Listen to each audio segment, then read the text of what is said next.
दोस्तों नमस्कार, स्वागत है आप सभी का ऑनलाइन एडा फर्स्ट यूट्यूब चैनल पे। इस वीडियो में हम बात करने वाले हैं कई बड़ी और लेटेस्ट अपडेट के बारे में जो कि संबंधित है टीजीटी पीजीटी। इसके साथ ही अगर बात की जाए उत्तर प्रदेश के 8 लाख बेरोजगारों के बारे में, साथ ही यूपी के अंदर नई भर्ती और भी तमाम भर्तियों की लेटेस्ट अपडेट को लेकर। तो चलिए दोस्तों वीडियो शुरू करते हैं। वीडियो को लाइक कर दें, साथ ही शेयर कर दें और चैनल को सब्सक्राइब करना बिल्कुल ना भूलें, जिससे कि जानकारी आप सभी को ऑनलाइन एडा फर्स्ट चैनल के माध्यम से रियल ऑथेंटिक सबसे पहले मिलती रही। दोस्तों आगे बढ़ने से पहले हम बात करेंगे केबीएस पीआरटी की बेस्ट बुक के बारे में जो कि चक्षु प्रकाशन की है। अगर आप केबीएस पीआरटी में एक सीट लेना चाहते हैं तो आप सभी को बेस्ट बुक ही परचेज करनी चाहिए जो कि चक्षु प्रकाशन के माध्यम से तैयार की गई है। इसमें 2000 से ज़्यादा क्वेश्चन साथ ही नए पाठ्यक्रम को ध्यान में रखकर ही तैयार किया गया है, क्योंकि केबीएस पीआरटी का सिलेबस बिल्कुल नया है और आप सभी को वही पढ़ना चाहिए जो कि नए सिलेबस पर आधारित आपको पढ़ाया जाए।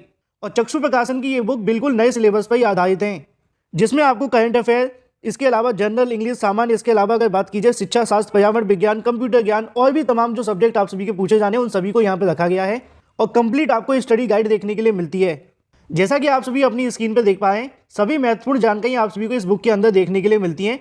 इतना ही नहीं, एग्जाम में आने वाले मोस्ट एक्सपेक्टेड क्वेश्चन भी आपको देखने के लिए मिलते हैं। साथ ही सभी क्वेश्चन की सटीक उत्तरमाला, साथ ही आप सभी को व्याख्यात्मक हल भी मिलते हैं।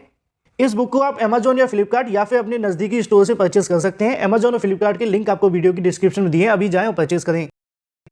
तो चलिए शुरू करते हैं। शुरुआत करेंगे सबसे पहली अपडेट के बारे में जो कि संबंधित है टीजीटी पीजीटी को लेकर। टीजीटी पीजीटी के बारे में अगस्त से आप सभी के आवेदन बंद हुए हैं और उसके बाद से इस भर्ती का प्रोसेस एक कदम भी आगे नहीं बढ़ा। अभ्यर्थियों के माध्यम से लगातार उत्तर प्रदेश माध्यमिक शिक्षा सेवा चयन बोर्ड पर धरना प्रदर्शन दिया गया। वहां पर पूर्व कैबिनेट मंत्री ने आकर छात्रों की मांगों को सुना। इसके अलावा जो भी यहां से समाधान हो सकता है इसके संबंध में बहुत सारे आदेश अधिकारियों को भी दी गए। जैसे कि आप सभी जानते हैं कि स्कूली शिक्षा महानिदेशक से मुलाकात करने के लिए और छात्रों की मांगों को पूरा करने के लिए भी एक आदेश यहां से दिया गया। लेकिन अब आगे क्या होगा, सबसे बड़ा सवाल यही है कि टीजीटी पीजीटी भर्ती को लेकर पोर्टल खुलेगा, एग्जाम कब तक देखने के लिए मिलेगा। यही दो सवालों को लेकर अभ्यर्थी आज की तारीख में सबसे ज़्यादा परेशान है, क्योंकि बहुत सारे छात्र टीजीटी पीजीटी की प्रिपरेशन भी कर रहे हैं और बहुत सारे छात्रों के मन में सवाल ये है कि हम टीजीटी पीजीटी की प्रिपरेशन करें या किसी दूसरी भर्ती की। इसी के संबंध में अगर बात की जाए टीजीटी और पीजीटी के पोर्टल के बारे में, जैसा कि आप जानते हैं कि अभ्यर्थियों के माध्यम से उत्तर प्रदेश माध्यमिक शिक्षा सेवा चयन बोर्ड पर लगातार धरना प्रदर्शन करते हुए मांग की गई थी कि जो पोर्टल है वो खोल दिया जाए और जो भी रिक्त पद मिलते हैं उनको टीजीटी पीजीटी भर्ती के अंदर जोड़ दिया जाए, क्योंकि 4163 पदों पर टीजीटी पीजीटी को लेकर विज्ञापन जारी किया गया है, जिसके अंदर पदों की संख्या काफ़ी कम है। प्रतियोगी छात्र मोर्चा के अध्यक्ष विकी खान की अगुवाई के अंदर लगातार धरना प्रदर्शन जारी था। उसके बाद छात्रों की जो मुलाकात देखने के लिए मिली स्कूली शिक्षा महानिदेशक विजय किरण आनंद जी के साथ में हुई। यहाँ पे लिखा हुआ है कि उत्तर प्रदेश माध्यमिक शिक्षा सेवा चयन बोर्ड के बाहर अगर बात की जाए 2 सप्ताह से ज़्यादा क्रमिक अनशन के बाद प्रतियोगी छात्र मोर्चा का प्रतिनिधिमंडल विधायक और इसके अलावा पूर्व मंत्री सिद्धार्थ नाथ जी के कहने पर शुक्रवार को यहाँ पे लखनऊ जाकर अभ्यर्थियों के माध्यम से महानिदेशक स्कूली शिक्षा से मुलाकात की गई, जिसके संबंध में विजय किरण आनंद ने प्रतिनिधिमंडल को बताया कि पद बढ़ाने के लिए पोर्टल खोलने की मांग को लेकर विचार किया जाएगा, जैसा कि यहाँ पर लिखा हुआ है। और माध्यमिक शिक्षा मंत्री, प्रमुख सचिव माध्यमिक शिक्षा, इसके अलावा चयन बोर्ड के सचिव से विचार विमर्श के बाद ही कोई निर्णय लिया जाएगा, ऐसा भी उन्होंने बताया। प्रतियोगी छात्र मोर्चा के अध्यक्ष विकी खान ने मांग रखी कि अध्याचन लेने के साथ साथ जो पोर्टल है वो खोले जाने के अलावा जो भी रिक्त पद मिलते हैं उन सभी को बढ़ाया जाए, जिससे कि ज़्यादा से ज़्यादा छात्रों को चयनित होने का जो अवसर मिल सके। यहाँ पे आपको देखने के लिए मिलेगा कि टीजीटी पीजीटी के मामले को लेकर मिले डीजी से अभ्यर्थी पोर्टल खुलने से कहीं ना कहीं छात्रों को मिलेगा फ़ायदा।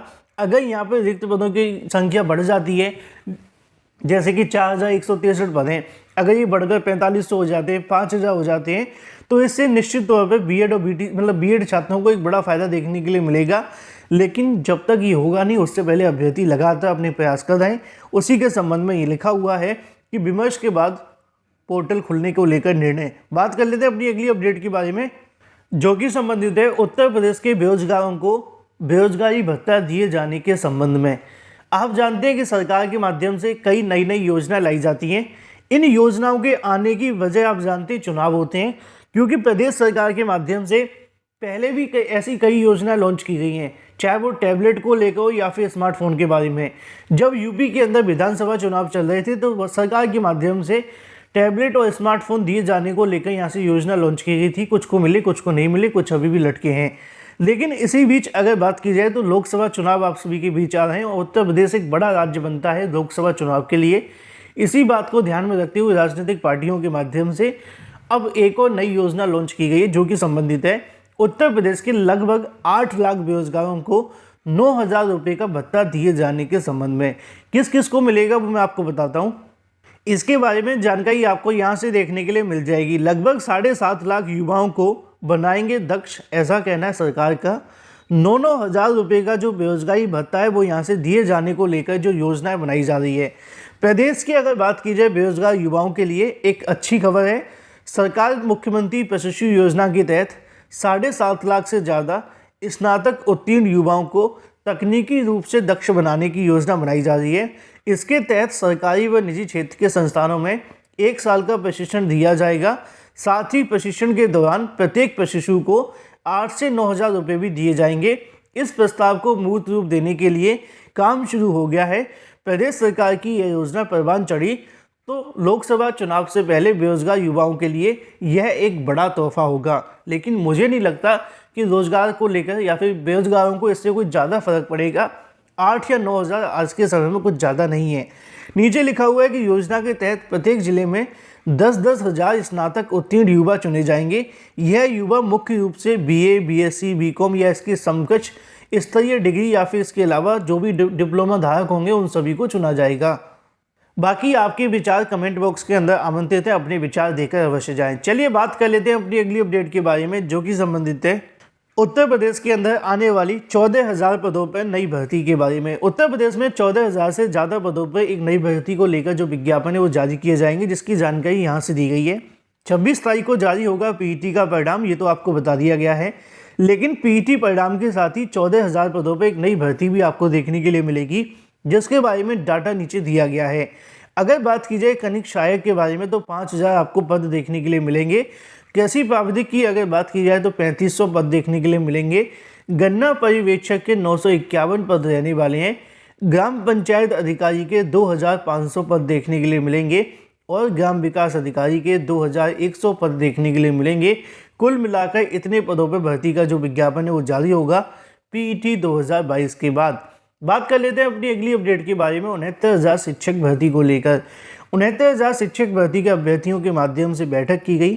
69,000 सहायक शिक्षक भर्ती अभ्यर्थियों ने पिछड़ा दल संयुक्त मोर्चा के पदाधिकारी, इसके अलावा रविवार को गोमती रिवर फ्रंट के किनारे बैठकर मोर्चा के प्रदेश सुनील कश्यप के माध्यम से यहाँ पर बैठक की गई, जहाँ पे 69,000 शिक्षक भर्ती के अंदर OBC SC की 19,000 जो सीटों का घोटाला हुआ है, इसके अंदर तत्कालीन मंत्री व इसके अलावा उच्च अधिकारी लिप्त हैं। इसको लेकर यहाँ से कहीं ना कहीं आगे की रणनीति तैयार की गई। फिलहाल इस वीडियो के माध्यम से इतना ही। Thank you for watching this video.